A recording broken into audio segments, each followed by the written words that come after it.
Hi friends, ಎಲ್ಲರಿಗೂ ನಮಸ್ಕಾರ. ಎಲ್ಲರಿಗೂ ರಮ್ಯಾ ಮನೆ ಅಡುಗೆ ಚಾನಲ್ಗೆ ಸ್ವಾಗತ. ನಾನು ಈ ವಿಡಿಯೋದಲ್ಲಿ ಮೆಂತೆ ಬಳಸ್ಕೊಂಡು ಒಂದು ಸೂಪರ್ ಟೇಸ್ಟಿಯಾಗಿರುವ ಗ್ರೇವಿ ಮಾಡೋದನ್ನು ತೋರಿಸ್ಕೊಟ್ಟಿದ್ದೀನಿ. ಈ ಗ್ರೇವಿ ಮಾಡೋದಕ್ಕೆ ನಾನು ಯಾವುದೇ ಥರದ ಗೋಡಂಬಿ ಆಗಲಿ, ಕ್ರೀಮ್ ಆಗಲಿ, ಮೊಸರಾಗಲಿ ಏನೂ ಬಳಸಿಲ್ಲ.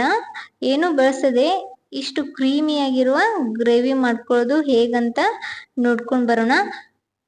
ಯಾರಿಗೆಲ್ಲ ಮೆಂತೆ ಇಷ್ಟ ಆಗೋಲ್ವೋ ಅವರು ಸಹ ಇಷ್ಟಪಟ್ಟು ತಿನ್ನುವಂತ ಈ ಮೆಂತೆ ಗ್ರೇವಿ ಮಾಡೋದಕ್ಕೆ ನಾನು ಸ್ವಲ್ಪ ಮೆಂತ್ಯವನ್ನ ಸೋಸಿ ತೊಳೆದು ಇಟ್ಕೊಂಡಿದ್ದೀನಿ.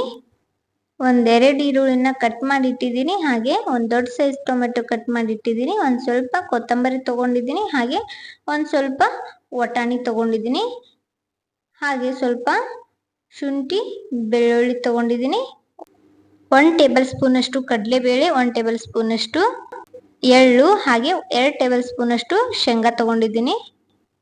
ಹಾಗೆ ಸ್ವಲ್ಪ ಅರಿಶಿನ ಪುಡಿ, ಸ್ವಲ್ಪ ಧನಿಯಾ ಪೌಡರ್, ಸ್ವಲ್ಪ ಗರಂ ಮಸಾಲ, ಸ್ವಲ್ಪ ಜೀರಿಗೆ, ಒಂದು ಸ್ವಲ್ಪ ರೆಡ್ ಚಿಲ್ಲಿ ಪೌಡರ್, ಹಾಗೆ ಉತ್ತರ ಕರ್ನಾಟಕದ ಮಸಾಲೆ ಖಾರ ಸ್ವಲ್ಪ ತಗೊಂಡಿದ್ದೀನಿ. ಇವಾಗ ಹೇಗೆ ಮಾಡೋದಂತ ಹೇಳಿ ನೋಡ್ಕೊಂಡು ಬರೋಣ. ಮಾಡೋದಕ್ಕೆ ಮೊದಲು ಒಂದು ಕಡಾಯಿ ಇಟ್ಕೊಂಡು ಗ್ಯಾಸ್ ಆನ್ ಮಾಡಿ ಅದಕ್ಕೆ ನಾನು 2 ಟೇಬಲ್ ಸ್ಪೂನ್ ಅಷ್ಟು ಶೇಂಗಾ ಸೇರಿಸ್ತಾ ಇದ್ದೀನಿ. ಹಾಕೊಂಡಿರೋ ಶೇಂಗಾವನ್ನ ನೀಟಾಗಿ ಫ್ರೈ ಮಾಡ್ಕೋಬೇಕಾಗ್ತದೆ. ಗ್ಯಾಸನ್ನು ಲೋ ಫ್ಲೇಮಲ್ಲಿ ಇಟ್ಕೊಂಡು ಶೇಂಗಾವನ್ನ ಡ್ರೈ ರೋಸ್ಟ್ ಮಾಡ್ಕೊಳ್ತೀನಿ. ನೋಡ್ಬೋದು ಶೇಂಗಾ ಇವಾಗ ಕಲರ್ ಚೇಂಜ್ ಆಗ್ಯದ. ಶೇಂಗಾ ನೀಟಾಗಿ ಹುರಿದ ತಕ್ಷಣ ಅದನ್ನ ಒಂದು ಪ್ಲೇಟಿಗೆ ತಕ್ಕೊಳ್ಳೋಣ.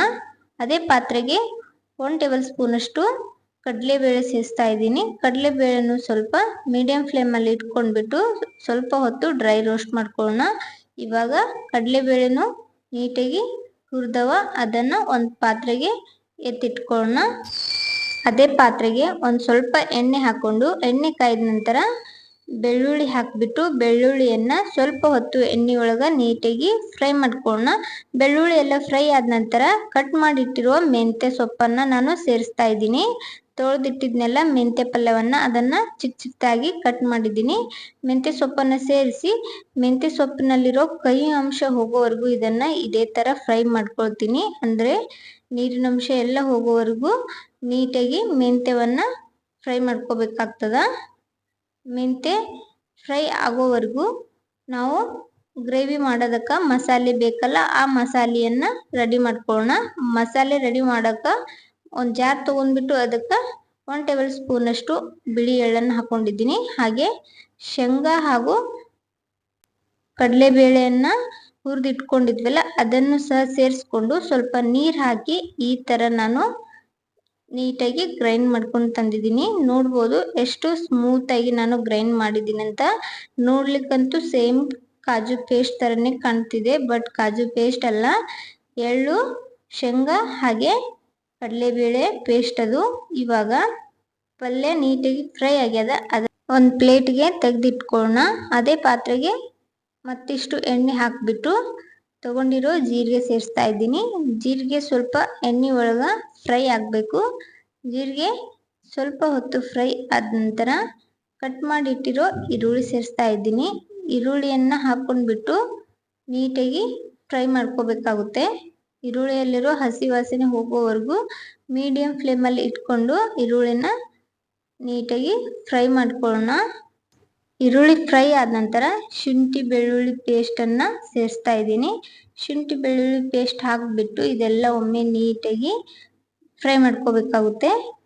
ಈರುಳ್ಳಿ ಕಲರ್ ಸಹ ಚೇಂಜ್ ಆಗ್ಯದ. ಈರುಳ್ಳಿ, ಶುಂಠಿ ಬೆಳ್ಳುಳ್ಳಿ ಪೇಸ್ಟ್ ಎಲ್ಲ ನೀಟಾಗಿ ಫ್ರೈ ಆದ ನಂತರ ಇದಕ್ಕೆ ನಾನು ಡ್ರೈ ಮಸಾಲ ಸೇರಿಸ್ತಾ ಇದ್ದೀನಿ. Dry ಮಸಾಲದಲ್ಲಿ red chilli powder, garam masala, ಧನಿಯಾ ಪೌಡರ್, ಅರಿಶಿನ ಪುಡಿ ಎಲ್ಲ ಮಸಾಲವನ್ನು ಹಾಕ್ಕೊಂಡು ಇದನ್ನು ಒಮ್ಮೆ ನೀಟಾಗಿ ಫ್ರೈ ಮಾಡ್ಕೊಳ್ಳೋಣ. ಮಸಾಲೆ ಎಲ್ಲ ನೀಟಾಗಿ ಫ್ರೈ ಆದ ನಂತರ ಅದಕ್ಕೆ ನಾನು ತಗೊಂಡಿರೋ ವಟಾಣಿ ಸೇರಿಸ್ತಾ ಇದ್ದೀನಿ.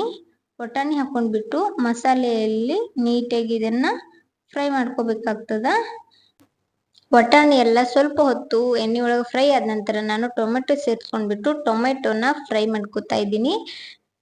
ಟೊಮೆಟೊ ಎಲ್ಲ ನೀಟಾಗಿ ಫ್ರೈ ಮಾಡಿಕೊಂಡು ಇದಕ್ಕೆ ಇವಾಗ ನಾನು ಒಂದು ಸ್ವಲ್ಪ ನೀರನ್ನು ಸೇರಿಸ್ಕೊಂಡು ಒಂದು ಸ್ವಲ್ಪ ಹೊತ್ತು ಇದನ್ನ ಕುದಿಸ್ಕೊತೀನಿ. ವಟಾಣಿ ಸ್ವಲ್ಪ ನೀಟಾಗಿ ಫ್ರೈ ಆಗ್ಬೇಕಲ್ಲ, ಅದಕ್ಕೋಸ್ಕರ ನಾನಿಲ್ಲಿ ನೀರನ್ನ ಆ್ಯಡ್ ಮಾಡಿದ್ದೀನಿ.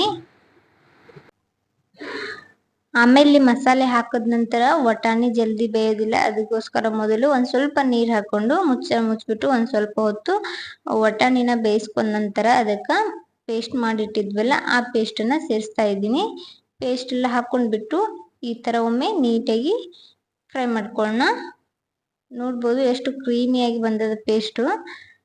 ಇವಾಗ ಇದನ್ನ ಸ್ವಲ್ಪ ಹೊತ್ತು ಈ ಥರ ಫ್ರೈ ಮಾಡಿಕೊಂಡು ನಮಗೆ ಯಾವ ಥರ ಗ್ರೇವಿ ಬೇಕು ನೋಡಿಕೊಂಡು ಅಷ್ಟು ನೀರನ್ನು ಇದಕ್ಕೆ ನಾನು ಆ್ಯಡ್ ಮಾಡ್ಕೊಳ್ತೀನಿ.